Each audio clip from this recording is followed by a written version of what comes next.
15 अगस्त यह शब्द सुनकर सबसे पहले हमारे सामने भारत का तिरंगा आता है, क्योंकि 15 अगस्त 1947 का वो दिन भारतीय इतिहास के लिए बहुत खास दिन है। लेकिन उस समय यानी 14 अगस्त और 15 अगस्त के दिन जो हुआ था वो कहानी ज्यादातर भारतीय लोगों को नहीं पता है, जिसने भारतीय इतिहास का नक्शा बदल दिया था। तो आज के इस वीडियो में हम उसकी ही बात करेंगे कि 14 और 15 अगस्त 1947 की रात क्या हुआ था, अंग्रेजों ने आजादी के लिए इसी दिन को क्यों चुना था, आजादी के दस्तावेजों पर किसने दस्तखत किए थे, महात्मा गांधी ने इस आजादी को क्यों स्वीकार नहीं किया था, और पाकिस्तान और भारत एक ही दिन आजाद होने के बावजूद पाकिस्तान 14 अगस्त को ही क्यों आजादी मनाता है। ऐसे कई मुद्दों पर आज हम डिटेल्स में बात करेंगे, तो वीडियो के अंत तक हमारे साथ बने रहिए। अगर आपको इस तरह के इंफॉर्मेटिव वीडियो देखना पसंद है तो हमारे इस चैनल को सब्सक्राइब करें और हमारी नई वीडियो सबसे पहले देखने के लिए इस बेल आइकन को भी जरूर दबाएं। तो उस रात की कहानी की शुरुआत करें उससे पहले आपको उसके आगे की कहानी जाननी जरूरी है। तो आजादी की मांग की शुरुआत तो बहुत पहले से हो गई थी, जिसमें लाखों भारतीय युवाओं ने योगदान दिया था और कहीं तो अपने देश के लिए कुर्बान भी हो गए। और धीरे धीरे यह आजादी की मांग की लड़ाई मजबूत होती चली गई और आखिर में गांधी जी का जन आंदोलन और सुभाष चंद्र बोस की आजाद हिंद फौज ने भी अंग्रेज शासन की नींद हराम कर दी। यानी इन लाखों युवा के योगदान से हम आजादी के बहुत नजदीक आ गए।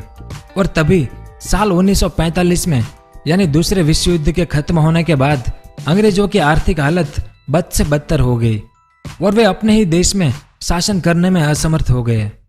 इसके बाद आजाद भारत का सपना सच होने की कगार पर था, क्योंकि अंग्रेजों ने यह ऐलान कर दिया कि अब हम कुछ समय में भारत को आजाद कर देंगे।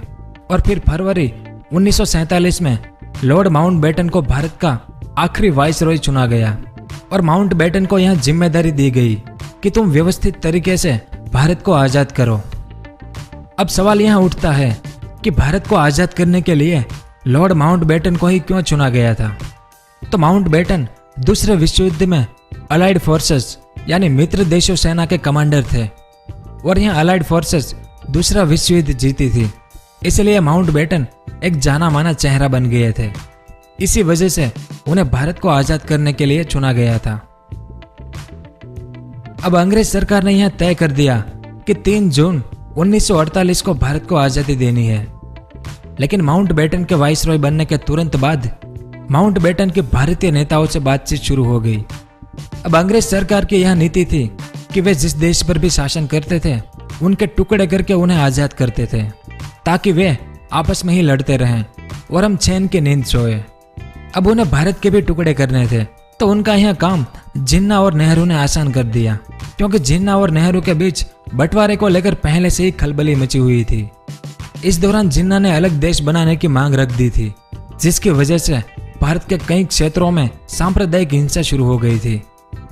और इस हिंसा की वजह से माउंटबेटन ने जो आजादी भारत को 1948 में मिलने वाली थी उसे 1947 में देने का ऐलान कर दिया।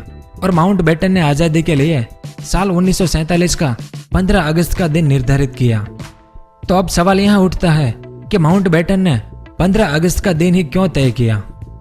अब जैसे हम भारतीय लोग कोई भी काम करने से पहले शुभ और अशुभ को ध्यान में रखते हैं, बिल्कुल वैसे ही माउंटबेटन भी शुभ और अशुभ को मानता था। इसलिए माउंटबेटन ने 15 अगस्त को चुना, क्योंकि यह तारीख उनके लिए खास थी। क्योंकि दूसरे विश्व युद्ध के वक्त 15 अगस्त 1945 को जापान आर्मी ने अलाइड फोर्सेस के सामने आत्मसमर्पण कर दिया था और उस समय माउंटबेटन ही अलाइड फोर्सेस के कमांडर थे। उस अलाइड फोर्सेस को लेकर आप कंफ्यूज मत होना, क्योंकि यह सेना साल 1942 में बनी थी, जिसमें टोटल 26 देश शामिल थे और इंग्लैंड उसमें से एक था। और इंग्लैंड की तरफ से माउंटबेटन कमांडर थे, इसलिए माउंटबेटन ने 15 अगस्त को चुना था। लेकिन जब 15 अगस्त तय हुई तो भारतीय मनस्विदों और ज्योतिषियों ने इसका इनकार किया कि यह दिन हमारे लिए ठीक नहीं है, क्योंकि उनके मुताबिक यह तारीख अमंगल और अपवित्र थी। इसलिए इन्होंने माउंटबेटन को दूसरी तारीखों का सुझाव दिया। लेकिन माउंटबेटन 15 अगस्त को लेकर अड़िग रहे। उसने किसी की भी नहीं मानी। इसलिए भारतीय ज्योतिषियों ने एक और उपाय निकाला। उन्होंने 14 और 15 अगस्त की रात 12 बजे का समय तय किया, क्योंकि अंग्रेजों के हिसाब से रात 12 बजे से अगला दिन शुरू होता है, लेकिन हिंदू कैलेंडर के हिसाब से सूर्योदय के उगने के बाद अगला दिन शुरू होता है। तो 14 अगस्त की रात को आजादी देना तय हुआ। अब बात करते हैं इस पूरे दिन की। तो आजादी का यह जश्न राजधानी दिल्ली में मनाया जाना था, और उस दौर की किताबों से यह जानकारी मिलती है कि 14 अगस्त की शाम से ही दिल्ली में बारिश शुरू हो गई थी। लेकिन आजादी का यह जश्न हर हाल में मनाना था, इसलिए बारिश के बावजूद भी रात 9 बजे के आसपास करीब 5 लाख लोग इकट्ठा हो गए थे। और इकट्ठा होना ही था, क्योंकि 200 सालों की गुलामी के बाद यह आजादी मिली थी, इसलिए बड़ी कीमती थी यह रात, जिसके लिए लाखों लोगों ने बलिदान दिए थे। फिर रात 10 बजे आज जो भारत का राष्ट्रपति भवन है, वहां पर जवाहरलाल नेहरू, सरदार पटेल, डॉक्टर राजेंद्र प्रसाद और माउंट बेटन आए। लेकिन आजादी का लड़वैया महात्मा गांधी यहाँ पर नहीं थे। जिस व्यक्ति ने ताउम्र देश की सेवा में गुजार दी, भला वो इंसान देश की आजादी का हिस्सा नहीं बना। आखिर क्यों? तो 14 अगस्त को जब आधी रात को भारत को आजादी देने की तैयारियां चल रही थी, उस वक्त राष्ट्रपिता महात्मा गांधी दिल्ली से हजारों किलोमीटर दूर बंगाल में नोखली में अनशन पर बैठे हुए थे, क्योंकि वह बंगाल में हिंदू और मुस्लिम समुदायों के बीच चल रहे दंगे से काफी दुखी थे, और उन्हें रोकने के लिए वहां बंगाल में अनशन पर बैठे हुए थे। तो नेहरू और सरदार पटेल ने बंगाल में अनशन पर बैठे गांधी को खत लिखा कि हम सब ने मिलकर जिस आजाद भारत का सपना देखा है, वह सपना पूरे होने जा रहा है। इस मौके पर आप यहाँ मौजूद रहकर हम सभी को आशीर्वाद दे तो बहुत अच्छा होगा। तो जवाब में गांधी जी ने कहा कि जब भारत के भाई भाई आपस में लड़ रहे हैं, तो हम आजादी का जश्न कैसे मना सकते हैं? यहाँ बंगाल में देखो और वहाँ पंजाब में देखो।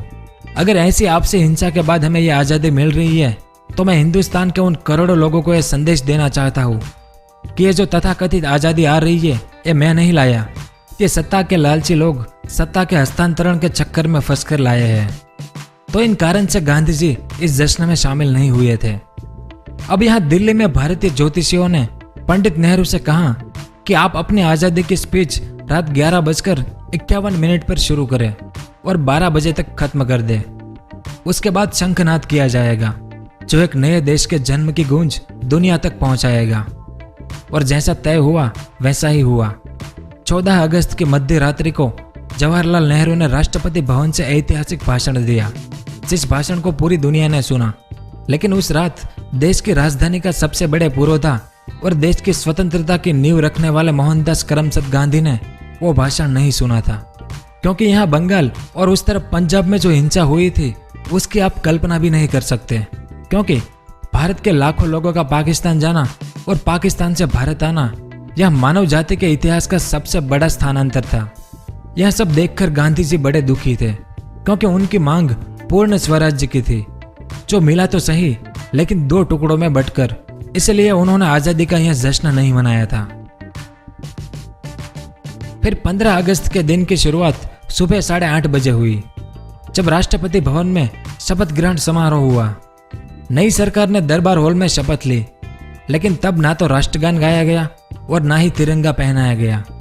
और आज का जो हमारा राष्ट्रगान है, वो गीत टैगोर जी ने साल 1911 में ही लिख दिया था, लेकिन यह गीत साल 1950 में राष्ट्रगान बनाया गया और अगले दिन यानी 16 अगस्त को लाल किले से तिरंगा पहनाया गया था।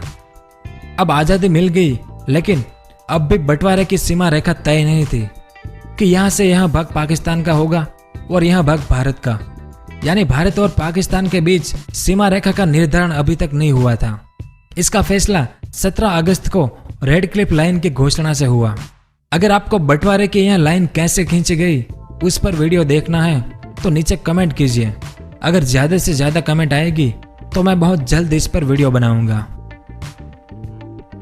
अब बात करते हैं कि आजादी के इस दस्तावेज पर किसने दस्तखत किए थे।